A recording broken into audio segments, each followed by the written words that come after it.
as we wrap up on ESPN, but he deserves to be on ESPN. Mm-hmm. And we'll continue on YouTube, ESPN Plus, and TikTok Live, which once again, needs some Still live though, right? Still in limbo. Only 8 months left or whatever. Yeah. Need somebody to buy it.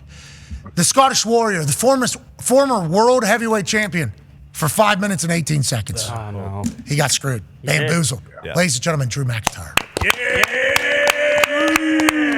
I'm on your side, Drew. We got 2 minutes left on ESPN, but the world needs to see you before we go on to YouTube and ESPN Plus. This man is supposed to be a champion. This man is supposed to be the face of WWE. What? And it feels like everybody's working against you, Drew. Do you agree with that?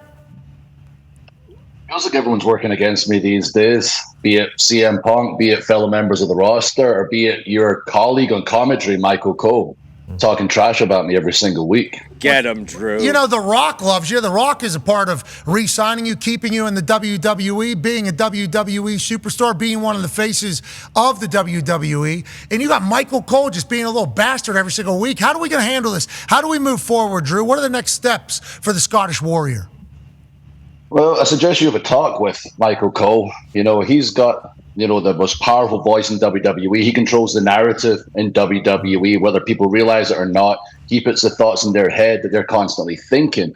And at one time, he was telling them Drew McIntyre's the centerpiece of WWE. He got us through the pandemic. I did. And these days, he calls me delusional. He calls me a hypocrite. As appropriate, he comes from the background he does in the mainstream media. He controls the narrative of WWE. And right now, I don't like the message he's putting out about Drew McIntyre. I suggest you get in his ear, or I'm going to get in his face, and I'm going to start smacking him around because he's using that power irresponsibly. He's a senior citizen, Drew. He's a senior citizen. Let's never forget that. He's been in WWE 27 years. Let's not break his jaw. Well, if he keeps on the path he's on, I'm going to break him verbally, then I'm going to break him physically. That's what it's coming to at this point. I'm getting pretty PO'd with Michael Cole. Every single week I listen to him. It's like we don't watch the shows back. We don't hear what he's saying. I hear him every single week delivering that message, controlling the narrative like he does, saying that I'm delusional, whatever. I've not lied once, Pat. You play every single clip for the past 3-4 years of Drew McIntyre. I'm not saying in the past I wasn't a bad guy. I ain't a bad guy these days. I'm a truthful guy, and the world doesn't like the truth apparently anymore. Michael Cole apparently doesn't like the truth anymore. It's just a reflection of society. You tell the truth, suddenly you're a bad guy. You find one lie I've said, I'll call you a liar because I ain't lied once. I keep standing on business. That's right. Yeah. Isn't that what he's doing? Yeah. He's standing on business out there, Drew McIntyre. And before the boys have their question, I want to let you know, when I told the boys this morning Drew McIntyre is going to be on today, big pop out of everybody. Yeah. Big pop out of everybody. The boys love Drew McIntyre. Now, Michael Cole might be, speaking out of both sides of his mouth. And that's what Michael Cole does. He's the voice of the WWE. I'm giving him the heads up. I give the heads up privately. I'm giving you the heads up on your show to get in his ear. He's going to see this. And he either changes his ways. Do you think I don't watch the show back? Of course, I'm a professional. I watch the product. Every week I hear him spreading those lies, and it's getting to the point. I'm calling him out live on your show right now. When we get back to my freaking show, the mood I'm in recently, thanks to CM Punk, Damian Priest, and all these other idiots on the roster that think they're the ones that should be leading the charge for WWE. I'm going to start getting violent, and nobody's more violent than a 6'5", 280-pound Scottish man with a freaking sword that The Rock sent him. Wow. It's great to see the sword back in your hand, I would like to say. And the bigger the sword, the more pleasure to be had, is what they say, right? So they say. I try to keep it PG, especially my wife in the other room. But yeah, that is what they say. Okay, let's talk about you and CM Punk. Michael Cole said you're obsessed with him. Do you think that's accurate? Do you think he is maybe taking advantage of your obsession and made you look dumb? Like, for instance, on Monday, he was up in his suite. You go running to his suite. Now he's down in a ring. They're saying, not me, but others saying, this guy looks like a big, dumb Scottish idiot up in the suite while CM Punk's down in the ring. What are your thoughts on CM Punk, and do you think you're maybe a little over-obsessed with him? Are you keeping your eye on the target, or are you missing some things because of your obsession? Maybe if Michael Cole thought for a second to be a journalist and ask me some of the hard-hitting questions, he would understand more why I feel the way I feel about CM Punk. I've referenced it repeatedly. I won't go into details right now, but we were on the roster together when I was just a kid from the age 22 to age 26. He was somebody that could have been a leader for me, and he actively hurt my career when I was younger. And people were like, oh, just forget the past. I hear about it all the time. When it comes to the bloodline, it comes to some of the other things going on in WWE. Just forget the past, forgive and forget. I can't forget if you literally ruined my life. And right now, although you look like a big dumb idiot chasing CM Punk, no, I was saying, mate, get in my face. You screwed me at the world title at WrestleMania. Just face me like a man. You're playing games where I'm chasing you around. No, like, who's the coward here? Who's the, again, PG, P-word here? He is. If I've looked like an idiot chasing him around, okay, fair enough. But he's not willing to fight me like a man. Mm-hmm. I'm not going to end up showing up at his doorstep. Embarrass me at WrestleMania. It was 5 minutes and 46 seconds, by the way. Sorry. I had the title for before he cheated me out of it. Sorry. And I'm getting ready to show up to Chicago like I don't know where he lives and start smacking him around. We're grown-ass men. We're going to handle it grown-ass ways. And that's my fist in your face. Well, I think he's still recovering from his injury, obviously. Oh, deadums. I talked about this on Monday as well. You know what happened at Mania when he attacked me from behind, swept my legs out? He fractured my elbow. This elbow right here, broken bones in it. You know what I did the next day? I wrestled in a four-way match that I would have won if it wasn't for CM Punk. I've been taping up every week. I did a European tour where I wrestled Jey Uso every single night. He's sitting on his couch, collecting his big paycheck, thinking how he can kiss corporate arse to keep cashing those checks while I'm putting in the work. Who's the bad guy? Who's the delusional one? Who's the hypocrite? Love it. You're speaking a lot of sense here. Am I lying? Am I lying? No, if somebody called you a liar. Stop me when I'm telling lies. Yeah, they would be liar. They would be lying if they were to say you were a liar. Now, I like CM Punk, but Ty has a question for you. Yeah, Drew, this could Yeah, you know him as he is today, an ass kisser. He kisses your ass constantly. Well, I don't mind One, that. you're a nice guy. Two, you've got all that power. He's a corporate kiss arse. And, mate, you don't dress in the suit, but you got power. Hey, listen. Hey, McIntyre, I don't care if somebody's fake nice to me or real nice to me. As long as they're nice to me, I'm appreciative of it. You know what I mean? I'd rather they be fake nice. And CM Punk has certainly been that since he's gotten back. Now, to you, it's a whole different story. Now, with that being said, Ty has a question. Yeah, Drew, I couldn't agree more with your points there. He is a corporate kiss arse. There's no two ways about it. And this could be a little extreme. I don't know if I would consider it that, but have you considered maybe just one of these nights, just saying, you know what? Fuck it. I'm going to take Angela. I'm going to pick her up here. And I'm just going to behead CM Punk in the middle of the ring. I'm just going to slice his head off, and then I can take his big, dumb, corpse of a head and just carry that with me everywhere. Don't need the WWE title, okay? No. You just take around CM Punk's head to everyone in the locker room. You say, hey, who's the big bad wolf now, okay? Don't forget what this guy can do. And if you don't want to go that far, that's fine. Then maybe you just deliver not one, not two, but 3 claimer kicks to that big, dumb, stupid mouth of his. Just something to consider. That's some good ideas. I mean, I love the sword idea, aside going to jail. I just think that would be the easy way out. He just doesn't deserve the easy way out. He deserves to be tortured. He deserves to be beaten over and over. Even the Claymore, I have to jump up and fall down myself. It hurts me. I just want to punch his stupid face to my knuckles. Actually, it hurts my knuckles. I want to forearm his stupid face once there's bone heals. Until he's unconscious, not quite finished yet, so he can come back around and I can do it again. And I want to make his life complete hell. He says he wants to make my life hell. He made my hell life when I was a kid. When I was young, I was naive. I was new to America. I could barely figure out how to pay bills, never mind operate in WWE. And he could have helped me. He could have helped navigate those waters instead of actively hurting me. But I figured it out. I'm one of the top dogs in WWE. I will be the top dog like I was once again. And as I said, I'm a big, giant, angry monster now. And I'm going to smack him around. And he breaks so easy, I don't want to hit him too hard. The guy's made of freaking glass. Every time I break him, he goes away, he rehabs. And I know he'll keep coming back like a Terminator, so I need to figure out how to take him out for good. Jeez. I wonder if CM Punk's hearing all this. I think so. Oh, he's going to hear it. He watches me constantly. He doesn't reply on the internet because he knows he can't keep up. He's like, oh, Drew and his Twitter fingers. Oh, that's all you're good at, whatever. No. Do I seem like the average troll? I'll tear you apart on social media. Oh, yeah. Then I'll step from behind the keyboard. I'll tear you apart physically. And if I wasn't married, I'd take your girl too. That's the kind of troll I am. Go, hell yeah, Drew! Jeez, you're my mom's favorite superstar, as I've told you before. Because I think Hi, Mom. Don't steal her. Watch your mouth, Drew. Please. Okay, Drew, we don't need this right now. But you come out. Oh, yeah. Yeah. It's a fucking movie here. Yes. Just absolutely shredded. Yeah. Somehow way too athletic, too. Like the kip up at 200 and what? How much do you weigh? Right now, about 282. How tall? 6'5.5", and it's a half inch. It makes all the difference. Amen. That's what I've been saying this whole time. And then, what's your body fat? Do you get that tested? No, I don't test that. I don't have a diet as such or anything. I just lift heavy weights. I eat lots of food like a man. I don't measure that. I don't watch what I eat. I just put the work in the gym, the work in the ring. That's all I do. You're a fucking weapon, dude. Go ahead, AJ. Drew, why do you think this? Like, why are you getting screwed over? Why is all of this happening? Are people intimidated by you, your good looks, and your strength, and what you may or may not do to them? Like, why do you think this is happening, and how good is it going to feel once you're back on top and you are the king of the jungle? I feel great when I'm back on top. I don't know why. Things have been going the way they've gone. I feel like a lot of people are against me on our roster, and I guess it's just WWE's on fire right now. We've never been in history. We're making billion-dollar deals left and right. We've got the billion-dollar man, Nick Khan, closing all these deals for us left and right. At the top, there's a lot of things going on, a lot of opportunities if you get to the top. And I've been to the top, and whatever people are trying to do to stop me getting to the top, it's not going to happen because I know this industry too well. I'll figure it out backstage. If you try to politic your way ahead of me, I'll just beat you down and I'll get myself ahead of you because I know how this game works and I'm too big and wise. And that's why I've staying with WWE for the foreseeable future. I wasn't going to go anywhere if anybody out there was unsure, reading those internet rumors or whatever. We're just in a place where, I had to get things right for my family.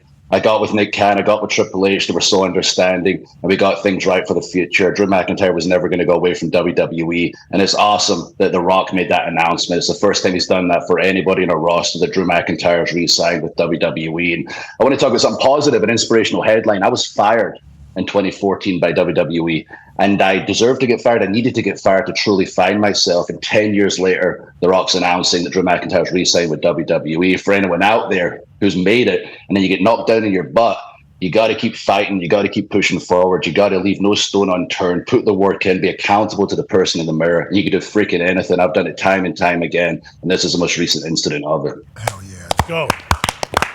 Hell yeah, Drew. Hell yeah. Obviously, we as WWE fans are pumped to hear that you're never going anywhere else and you're sticking around for a while. The man you've mentioned a few times there, Nick Khan, there was some internet rumors about him too, selling stock and shares and everything like that. After talking to sources, can report some breaking news. That's not true. Has never sold a single share of any stock since getting to the WWE. Hasn't even put them up for sale, which is an entire process to do that. So that was a bunch of bullshit as well. So when you're talking about the WWE climbing, I love that you're going to be around, and I love that Nick Khan is going to be around. Things are seemingly, swimmingly beautiful for the WWE, but this man needs to stop getting screwed. It was evident the other night, Khan, man. Yeah, Drew, it's pretty ridiculous. We talked about it. When the draft started in round one, pick one's getting about to be, announced. Are you preparing to walk out there because, like us, you just assumed you were the number one overall pick? Or what was that kind of reaction and feeling when you realized that you were sliding down the board? I don't know the right word for it. I was frustrated, but it's not even frustration. I'm not angry. Like, this is like whatever. I'm going to start cracking heads. It's just, this is stupid. This is actually stupid. Let's just look at this situation. I think I said to the APA, Ron Simmons and John Bradshaw, they feel that we're out there. They're known for being heavy drinkers. And I said, have you been getting all these guys in the war rooms drunk, the general managers drunk since Friday to Monday? And that's why they're making stupid decisions like drafting Drew McIntyre in the third round. It doesn't even make me angry. It just perplexes me. And I had to just point out, anybody in this arena can walk up to me, look me in the eye and say, this is sensible. This makes sense. I'll call you a freaking liar, as I keep saying over and over and over. I'm just constantly perplexed, constantly shocked, and constantly just pointing out hypocrisy and stupidity in WWE. Are you using these? Most of it relates to me. Yeah, amen. Once we found out that you were not we weren't able to catch Friday's show live because I was in West Virginia and I was politicking for fans for the spring game, so I had to go to every bar in town that I went to. Good for you. It was a great time, Drew. Hey, proper night in more. I mean, we had a proper night. Yeah. Tell you, I'll never have a drink with you, CM Punk. That guy's a good time. Give him a Pepsi all night. What do you mean? Swing. He's straight edge, AJ. He doesn't drink or anything. Oh. Yeah, which is I said this on TV once. Yeah, the most ironic thing about him is, the straight edge thing, yet he spends all his time in rehab. Okay, it's because he gets hurt. It's because he gets hurt. All right, okay. All right. There you go, the penny drop. Yeah, we didn't get to see the draft live. So on Monday before Raw, we pulled up all the draft selections from Friday night. And the first reaction from everybody was, wait, Raw, nobody's drafted Drew fucking McIntyre? What do we even? How do we even get through a full first night without that taking place? It's all going to come back there. Are these chips on your shoulder, or are these distractions for you? I mean, everything just I would say a chip on my shoulder. Everything is like, all right, if that's how you feel, I'll keep proving you wrong. I've proved everyone wrong for my whole freaking life since I was a kid in Scotland, and nobody had ever been signed from Scotland directly to WWE. And I said I'm going to do it. And everyone around me, the 5 million Scottish people, to put things in perspective, there's 65 million people in England.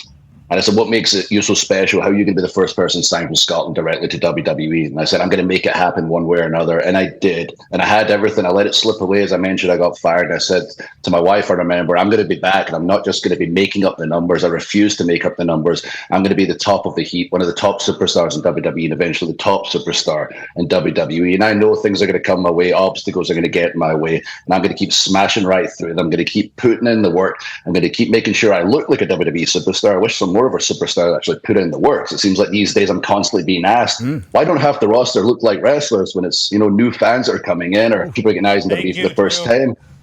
I mean, I don't want to crap all over people. I'm just saying, unless you've got something that makes you so unique to stand out and you have a certain, it factor about you, and people have that. A lot of our roster that aren't larger than life, they pass the airport test. Somebody that walks through an airport, your eyes are drawn to them. You can't figure out why. You don't have to be my size to have that. But for goodness sake, at least look like an athlete. Yeah, back in the day, it used to be like superheroes. Like, hey, these are superhumans that are out here representing as superstars. And when you walk by, especially if you're wearing a kilt, what the fuck? Yeah.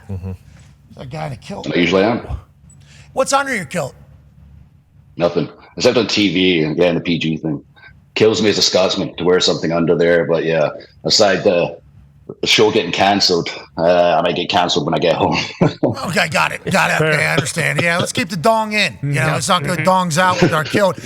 Tone Diggs has a question for you. Yeah, Drew, you kind of just took the words out of my mouth there when you talk about looking like an absolute superstar. And then after the draft, I was looking at the Monday Night Raw roster, and I said, man, there's one fucking guy who's going to carry this show every Monday night, and that's Drew McIntyre, okay? Is there a pressure that comes with carrying Monday Night Raw every week? I know you carried us through COVID, but is it any different now? Not for myself, but there is a pressure that comes with being the champion, being the man, and having those responsibilities. My journey has prepared me for literally anything. I said that all through my career, especially when I came back to WWE, and Triple H brought me back in 2017. I mentioned how instrumental he was, keeping me in the company. And I said right up until I won the title the first time, there's nothing you can throw at me. I'm so prepared. I've been through so many experiences in this industry to carry this company, and the world shut down. And I was the first one to have that responsibility. And from what I gather, I did a pretty decent job at it. And I see some of our newer champions, the kind of deer in the headlight look when they first get that title and they realize the responsibility. And it's usually that first championship run that's okay, that was a lot. I wasn't ready for that, but the next time I'll be ready for it. And some people just crumble under the pressure. There's literally nothing you can throw at me. I'm ready for it all. I'm ready to put the company on my back. I always have been. And we have such a huge amount of talent now that are capable of that. It's good to have so much competition, like a Cody Rhodes, a Seth Rollins, a Roman Reigns. Like, these superstars are just unbelievable. They know this industry inside out. And us competing with each other for that top spot is just good for the industry. How about Braun Strowman's back? You scared about all the meat that showed up there the other night? So much meat. That is a freaking monster. That is a superstar. We're WWE, we're a variety show. We need guys that I'm a big, more the trucker, but then we need those, I'm trying to use a freak show word, but those attractions, like an Omos or a Braun. Like, those guys are like, is he even the same species as me? And people say that about me. I look at him and think that. Yeah, well, you are yeah. Every time you come out and do your shit, I literally have to say the same thing every time, like, not all men are created fucking equal. Okay, we need to just understand that whenever we look at, and then the flames come out from the. Oh my god! Oh, what a moment there. Do you still get nerves? You still feel nerves whenever you go out there? You still get the butterflies, or what does it feel? Butterflies, yeah. Butterflies. You get excited? You get excited to go out? Yeah, I mean, this is all I've wanted to do, and I feel very fortunate to be able to do it. And as I said, getting fired is amazing for perspective. And people ask me, how do you keep the head? No matter what the situation is, I always recommend get fired. And I broke my neck one time. Like, things like that have given me such perspective that I'm appreciative of any opportunity that I get. And the day I don't have the butterflies, no matter how big the show is, how many people are there, if it's televised or not televised, is the day I stop. D-But's got one last question for you here. Drew, we appreciate you. Yeah, Drew, as a kid, was there one match that stood out? We've been talking obviously about the superstars. Is there one match, I know we're similar in age, that stood out that you said, okay, this is what I want to do for the rest of my life? And I knew the second I saw wrestling, you know, I was gonna do this. There's a story I tell in my book, My Chosen Destiny, available now, where I guess I had a family meeting and I told the family, you know, I'm going to be in WWE one day. And of course, my parents were like, sure, because every kid says I'm going to be an astronaut, I'm going to be a football player in America, like a baseball player or whatever. I'm going to ride a T-Rex professionally, and you grow out of it. You know, I never ever grew out of it. That's what I was going to do. But thinking of all the matches that struck me as a kid, when I want to be like that, I want to be this good. There was WrestleMania 13, Bret the Hitman Hart versus Stone Cold Steve Austin. Right. Even at my age at the time, which, my goodness, I was probably not even a teenager yet, they told the perfect story, everything that was good about our industry, the physicality in the ring, but more importantly, and the biggest thing in our industry is an emotional connection with our audience. That's something you can't really teach. It's something you either have or you don't have, or can be developed through time. Like Pat had it instantly. You have that it factor, you have that connection with our audience almost instantly, and that match had everything. And it struck me as a kid how good it was, and the older and more educated I got in our industry, the more I appreciated it more. Feels like our age grew up in an era where, you know, it was hard not to be just attracted to WWE and to wrestling as a whole. And, you know, some of us get to live out a dream every single, I still feel that way every time I show up in an arena. I'm like, I can't believe I get to be here. Now, for you can feel that. The fans feel that. They can't necessarily articulate it all the time, but they can feel when something's real, when it's not real, which is ironic, considering how some people feel about our industry. But they can feel when you're touching them, like, this person is feeling this. They're in the moment. They're present. This is real to them. We feel that. It's real to us. Hell yeah. You know, there was a moment that was very real just like 2 weeks ago. And if you ever need my mic, just go ahead, just go ahead and fucking take it. You know what I mean, Drew? There's nothing I can do. 6'5.5", 280, just starts yelling. I'm like, here, use the microphone. You need to do that more often. That was my indoor voice. Yeah. Okay. Yeah. 6'5.5", 280 indoor voice. That's great. As we wrap up this wonderful conversation with the Scottish Warrior, the last man to be the world heavyweight champion has not gotten his rematch. And I believe there is a rematch clause. Come on. You know, in championship. I don't know if it has to be more than 5 minutes and 46 seconds, though. That's not a shot. That's real. I don't know what the rules are. No, the rules change when it comes to Drew McIntyre, apparently. But, you know, it's a story of my life. I just go with the flow. I keep pushing forward. Now we know, as I said, thanks to The Rock's announcement, thanks to Triple H, thanks to Nick Khan, and you know, I'll be with WWE for the future for years and years. I'm excited where we're going, and I'm excited to start smacking some heads around now that I know I'm going to be here. And again, Michael, you're listening. I know you're listening. Wow. Please correct what you're telling the world. We know what's happening with Punk, and I'm going to get my hands on that title. So Priest, enjoy it. I said now he's a transitional champion. I meant it. This is his moment. Please enjoy that moment, Priest. You've worked a long time. You've got a very inspiring story. This is your time. Get the time in, because when I'm taking the title, it's not going anywhere for a long time. That's El Campeon, Damian Priest, who cashed in his Money in the Bank briefcase on Drew McIntyre after he was taken out by CM Punk at WrestleMania, right on our commentary. Yeah. 2 feet away from me. It was history obviously happening. Michael Cole has responded. He's currently on a plane to Lyon, France. You know, he's got to do some press events. He said to me, "You're a massive prick. Way to defend your partner. Senior citizen? Fuck you." On a plane to France and had to watch that clip. My phone's blowing up. Why don't you stick up for me? Well, I want to let you know, Drew, I don't like what you said about Michael Cole, but I will say. Do it now. Yeah. But you notice he didn't mention me once. No shit. You're Scottish Warrior. Cole's a wuss. Yeah, there's a reason. Drew, we appreciate the hell out of you, brother. It's an honor to watch you work on Mondays. Can't wait to see you next week. Oh, yeah. I appreciate y'all having me, lads, and Pat, I'll see you next Monday. Hopefully people learn something, especially in WWE from this interview. Maybe they'll learn Michael Cole's a bitch, dog. There we go. Can I say bitch? Michael Cole, stop being a little bitch. I work hard for this place. Whoa. Hell yeah. Don't say that about Cole, Drew. But if you do, it's all right by me. Ladies and gentlemen, Drew McIntyre. All right, let's get to a break.